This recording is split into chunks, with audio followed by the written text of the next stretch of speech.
Hello friends, good morning to all of you. आज है 21 जनवरी और 21 जनवरी की सारे important current affairs with map and GS के फैक्ट्स अलग से हम लोग देखने वाले हैं ताकि रिवीजन बहुत ही अच्छा हो। और सारे पीडीएफ जो हैं मैं आपको टेलीग्राम पे सेंड कर दूंगा, तो प्लीज़ टेलीग्राम ज्वाइन कर लो। और टोटल पीडीएफ एक साथ मैं भेजूंगा महीने के लास्ट में, ठीक है। इंस्टाग्राम फेसबुक का लिंक डिस्क्रिप्शन में है, जहाँ से आप कॉन्टैक्ट कर सकते हैं। अब पहला क्वेश्चन है आज का, who is the 46th president of United states of America. America के 46वें राष्ट्रपति का नाम क्या है? तो ये आपको पता भी होगा शायद, जो बाइडन है। और जो बाइडन जो है डोनाल्ड ट्रंप के हटने के बाद प्रेसिडेंट बनेंगे। तो आपको नंबरिंग याद रखनी है। अमेरिका के बारे में जो जो इंपॉर्टेंट चीज़ें हैं आपको याद रखनी चाहिए, जैसे कि अमेरिका में IMF और वर्ल्ड बैंक दोनों का हेडक्वार्टर है। इंटरनेशनल मॉनेटरी फंड की स्थापना हुई थी 1945 में, और वर्ल्ड बैंक की स्थापना हुई थी 1944 में, ठीक है। ये दोनों चीज़ें आपको ध्यान रखनी है। तो ये दोनों चीज़ें हैं, अमेरिका में वाशिंगटन DC में इसका हेडक्वार्टर है। दोनों के हेड का नाम याद रखिए, जैसे कि डेविड मलपास जो हैं वो वर्ल्ड बैंक के 13वें प्रेसिडेंट बनाए गए थे कुछ दिनों पहले, कुछ महीनों पहले। और क्रिस्टीना जॉर्जिवा जो हैं वो IMF की हेड हैं, मतलब कि प्रेसिडेंट हैं। The making of Aadhaar, world largest platform book है। ये बुक क्या है? ये है किताब, the making of Aadhaar world largest identity platform. ये किताब किसने लिखी है? ये किताब लिखी है राम सेवक शर्मा ने। किसने लिखी है? राम सेवक शर्मा ने। आपको एक चीज़ बता दूं, जो भी बुक इंपॉर्टेंट है, पॉलिसी से रिलेटेड है, गवर्नेंस से रिलेटेड है, किसी बड़े आदमी ने लिखा है, वो अपने आप में बुक जरूरी हो जाता है, ठीक है। तो राम सेवक शर्मा का ये किताब याद रखिएगा। अगला क्वेश्चन है, DRDO और CRPF द्वारा विकसित बाइक एम्बुलेंस का नाम क्या हो? अगर आपने डेली करंट अफेयर्स देख रहे होंगे, जो कि 7 बजे सुबह में आता है, डेली करंट अफेयर्स के लिए 7 बजे एकदम मॉर्निंग में वनडे एग्जाम पॉइंट पे लाइव देखें, और आप कुछ पूछना है तो पूछ भी सकते हैं। तो DRDO और CRPF द्वारा बाइक एम्बुलेंस का नाम है रक्षिता। क्या नाम है? रक्षिता। और ये DRDO क्या है? DRDO defence research development organisation. इसके हेड हैं G सतीश रेड्डी, ठीक है। और CRPF की स्थापना कब हुई थी? 1939 में। ये दोनों चीज़ें याद रखिएगा। हेडक्वार्टर है कहाँ पे? तो ये नई दिल्ली में ही है, और ये होम मिनिस्ट्री के अंतर्गत काम करता है CRPF। अगला क्वेश्चन, हारून ग्लोबल 500 की सूची में विश्व की सबसे मूल्यवान कंपनी कौन है? तो Hurun global 500 rich list top company में आता है एप्पल। तो इनके टॉप रिच कंपनी है एप्पल, सेकेंड नंबर पे है माइक्रोसॉफ्ट, और थर्ड नंबर पे है अमेजन। ये चीज़ें याद रखिएगा, क्योंकि एग्जाम पॉइंट ऑफ व्यू से जरूरी है। और रिसेंट के जितने भी एग्जाम हो रहे हैं उसमें 10 से 12 करंट अफेयर्स एटलीस्ट पूछे जा रहे हैं। इस बार के एंट्रेंस में तो 18 करंट अफेयर्स पूछे गए थे 2020 के। या कोई भी, अगर आप रेलवे NTPC कोई जनरल कॉम्पिटिशन भी दे रहे हो तो आप उसका इंपॉर्टेंस जानते हो, ठीक है। तो ये हो गया गूगल की स्थापना का वर्ष 1998 में। फेसबुक की स्थापना 2004, आपको पता भी होगा। इंस्टाग्राम 2010 में आया, और इसके एक साल पहले आता है व्हाट्सएप। तो एक सीरीज से कनेक्ट करके अगर आप याद करते हैं तो आपको ये याद हो जाएगा। सबसे ज़्यादा गूगल यूज होता है तो सबसे पहले आता है इस लेन में, फिर आता है फेसबुक, फिर आता है व्हाट्सएप, फिर इंस्टाग्राम 2010 में, और 2005 में यूट्यूब है जिस पे आप ये वीडियो देख रहे हैं, ठीक है। ये ध्यान रखिएगा। 2006 में इसी बीच में ट्विटर आता है, ट्विटर जिस पे आप ट्वीट करते हैं, ट्वीट देखते हैं, ठीक है। एप्पल कब आता है? 1976 में। एप्पल किसने? स्टीव जॉब्स का नाम आपने सुना होगा। स्टीव जॉब्स ने अपनी पूरी ज़िंदगी लगा दी इस एप्पल को बनाने में, ठीक है। और ये एप्पल खाने वाला एप्पल नहीं है, ये ध्यान रखना है। नेक्स्ट 1975 में बना है माइक्रोसॉफ्ट, ये भी एग्जाम में पूछा गया है, ठीक है। फिर आते हैं IBM इंटरनेशनल बिजनेस मशीन, ये भी 1911 में इसकी फाउंडेशन की गई। अमेजन और फ्लिपकार्ट जो आप लोग खरीदते होंगे सामान, अमेजन की स्थापना 1994 में। अमेजन के जो मालिक हैं जेफ बेजोस, वो दुनिया के टॉप अमीर में रहते हैं, इसीलिए अभी कुछ एलन मस्क का भी नाम आया था, जो कि टेस्ला मोटर के फाउंडर है। और इन्होंने टेस्ला मोटर के साथ साथ स्पेस एक्स भी कंपनी बनाई है। स्पेस एक्स ये प्राइवेट ऑर्गेनाइजेशन है। चलिए अच्छा, ये तो हो गया आपको दुनिया के रिच लिस्ट का हिसाब किताब, लेकिन इंडिया का सबसे मूल्यवान कंपनी कौन है? तो ये है Reliance industries.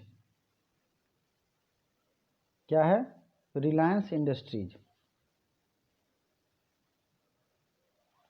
International migration 2020 report के अनुसार किस देश में प्रवासियों की संख्या दुनिया में सबसे ज़्यादा है? प्रवासी मतलब migrant. In which country migrant is the most in the according to report of international migration 2020। तो ये है भारत में, और ये 1.8 करोड़ से ज़्यादा, किससे? 1.8 करोड़ से ज़्यादा, इतने लोग लगभग भारत में रहते हैं, माइग्रेंट हैं जो। Union cabinet approves MOU for cooperation in field of solar energy between India and which country? तो यूनियन कैबिनेट जो है ये MOU मतलब memorandum of understanding cooperation in field of solar energy between India and which country. तो solar energy के क्षेत्र में India और उज्बेकिस्तान के बीच में कॉन्ट्रैक्ट साइन हुआ है, MOU मतलब मेमोरेंडम ऑफ अंडरस्टैंडिंग साइन हुई है। अब ये उज्बेकिस्तान है कहाँ? तो ये जो उज्बेकिस्तान या तास्तान जिसमें भी लगा है, ये रसिया से जो पार्ट इसका टूटा था 1993 के अलग होने के बाद, तो ये सब इससे अलग हुए। उज्बेकिस्तान आपको यहाँ दिख रहा होगा। उज्बेकिस्तान की राजधानी है ताशकंद, ठीक है। और कजाकिस्तान है जिसकी पहली राजधानी थी अस्ताना, लेकिन अब हो गई है नूर सुल्तान, ठीक है। तो ये दो चीज़ें आपको याद रखना है। It's all right. उज्बेकिस्तान के साथ MOU साइन हुआ है सोलर एनर्जी पे। और ये एशिया का मैप है, ध्यान से देखिए। एशिया तो आपको एकदम कंठस्थ याद होना चाहिए। अगर आपने ज्योग्राफी सीरीज देखी होगी, हमारी ज्योग्राफी की प्लेलिस्ट, तो उसमें मैंने एक मैप सीरीज स्टार्ट किया था।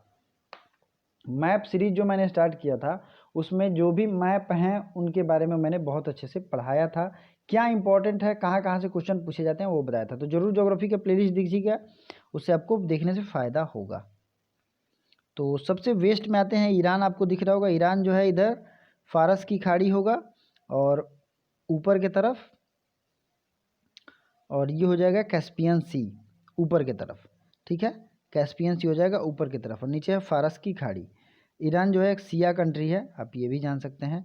और सऊदी अरेबिया जो है एक सुन्नी कंट्री है, ठीक है, सऊदी अरेबिया। नेक्स्ट है चाइना। चाइना के बारे में आप यह देख रहे हैं, चाइना के ऊपर है मंगोलिया जिसकी राजधानी है उलान बटोर। चाइना की राजधानी है बीजिंग, जहाँ पे 2 बैंकों का हेडक्वार्टर है, एशिया इंफ्रास्ट्रक्चर इन्वेस्टमेंट बैंक और न्यू डेवलपमेंट बैंक। ये दोनों बैंक का हेडक्वार्टर है कहाँ पे? चाइना में। किसी भी इंटरनेशनल बैंकिंग ऑर्गेनाइजेशन का हेडक्वार्टर इंडिया में नहीं है।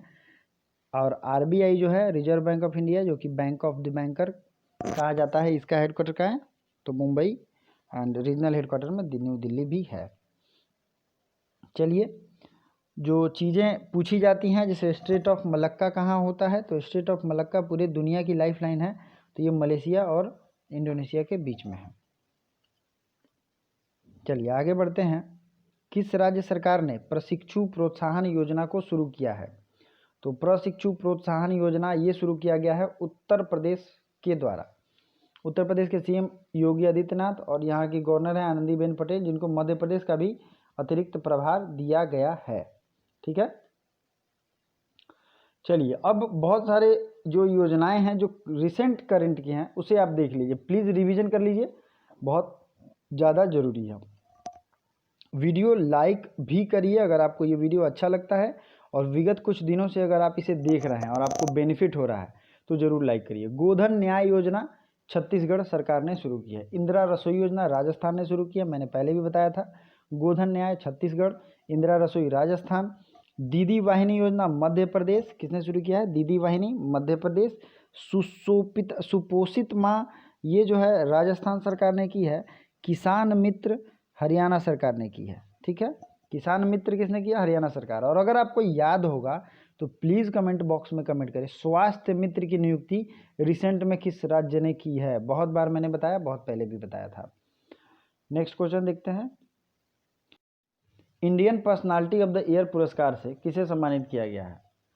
Who is honoured Indian personality of the year award? तो ये है विश्वजीत चैटर्जी। ये जो है Indian personality of the year पुरस्कार से इन्हें सम्मानित किया गया है। WHO कार्यकारी बोर्ड के 148वें सत्र की अध्यक्षता किसने की? ये इंडिया के जो हेल्थ मिनिस्टर हैं डॉक्टर हर्षवर्धन, इन्होंने WHO वर्ल्ड हेल्थ ऑर्गेनाइजेशन, जिसका हेडक्वार्टर है जेनेवा, और इसकी स्थापना हुई थी 7 अप्रैल 1948 या 1948 में। ठीक है। Indian personality of the year 2020 Vishwanath Chatterjee को दिया गया। 10वां, भारत का पहला श्रमिक आंदोलन संग्रहालय किस राज्य में स्थापित किया जाएगा? तो भारत का पहला श्रमिक आंदोलन संग्रहालय ये खोला जाएगा केरला में। श्रमिक आंदोलन पहला होगा जहाँ भी श्रमिक मतलब लेबर से रिफॉर्म से रिलेटेड जो आंदोलन होंगे उनका म्यूजियम बनाया जाएगा। तो ये है केरल। केरल की राजधानी है तिरुवनंतपुरम। केरल भारत में एक ऐसा स्टेट है जहाँ पे 4 इंटरनेशनल एयरपोर्ट हैं। अगर चारों इंटरनेशनल एयरपोर्ट का नाम याद है तो बहुत अच्छा है, अदरवाइज जब मैं एयरपोर्ट रिवीजन कराता हूँ तो आपको बताता ही हूँ हमेशा। भारत की पहली सी प्लेन सेवा गुजरात में शुरू हुई। अब पहली जितनी भी सेवा शुरू हुई वो इम्पोर्टेंट हो जाता है, चीज़ों को जोड़िए और रिवीजन करिए। जैसे कि वहाँ पहला श्रमिक आंदोलन संग्रहालय बना था, इसलिए पहली सी प्लेन सेवा गुजरात में, पहला टायर पार्क पश्चिम बंगाल में, पहला चंदन संग्रहालय कर्नाटक में, और पहला मॉस गार्डन उत्तराखंड में शुरू हुआ है। इतनी चीज़ें आपको रिवीजन के लिए बेस्ट हैं। ठीक है। अगर आप वीडियो को लाइक कर रहे हैं और चैनल को सब्सक्राइब नहीं कर रहे हैं तो ज़रूर करिए। सब्सक्राइब करने से, बेल आइकन दबाने से टाइमली नोटिफिकेशन आपको मिल जाएगा। उत्तर प्रदेश के किस शहर में पहली बार स्ट्रॉबेरी महोत्सव का उद्घाटन किया गया? तो ये किया गया झांसी में। किस देश की पर्वतारोही टीम ने K2 होगा यहाँ पे, K2 पर ठंडी के दिन में चढ़ाई करके जीत हासिल किया? मतलब दरअसल सर्दियों में ये बहुत नामुमकिन होता है, तो ये नेपाल ने ये रिकॉर्ड बनाया है। ठीक है। इन्होंने K2, जो K2 कहाँ है, कंचनजंगा या K2, तो ये भारत की सबसे ऊंची चोटी है। विश्व की सबसे ऊंची चोटी है माउंट एवरेस्ट, जो कि नेपाल में है, और इसी का एक तरीके से सीरीज का हिस्सा है K2, जो कि भारत का पार्ट है। ठीक है। कंचनजंगा कहाँ है? तो ये कंचनजंगा है सिक्किम में। कई सारी चीज़ें हैं, पर्वत पहाड़ जो पूछे जाते हैं, जैसे कि अरावली पर्वत कहाँ है? अरावली ये है राजस्थान में। ठीक है। अजंता की पहाड़ियाँ कहाँ हैं? अजंता एलोरा की पहाड़ियाँ ये हैं महाराष्ट्र में। अजंता एलोरा की पहाड़ियाँ। जितने भी जीएस के फैक्ट्स मैं बताऊं, नोट करना चाहते हैं आप नोट करिए और एक नोट बनाइए, जिससे आपका एक बहुत ही बेहतरीन जीके जीएस का कॉपी रेडी हो जाएगा। खेलो India Zanskar winter sports and youth festival 2021 का आयोजन किस राज्य में किया गया है? तो in which state Khelo India Zanskar winter sports and youth festival 2021 organised? तो ये किया गया है लद्दाख में। कहाँ किया गया है? चूँकि विंटर फेस्टिवल है तो अभी आइस क्लाइंबिंग फेस्टिवल भी यहाँ हुआ है और आइस हॉकी भी यहाँ सेलिब्रेट किया गया है। तो ये जो है लद्दाख में ऑर्गेनाइज किया जाएगा। लेह लद्दाख के बारे में आपको पता है, यहाँ के जो एलजी हैं, लेफ्टिनेंट गवर्नर हैं, उनका नाम क्या है? RK माथुर। ठीक है। क्या नाम है? RK माथुर।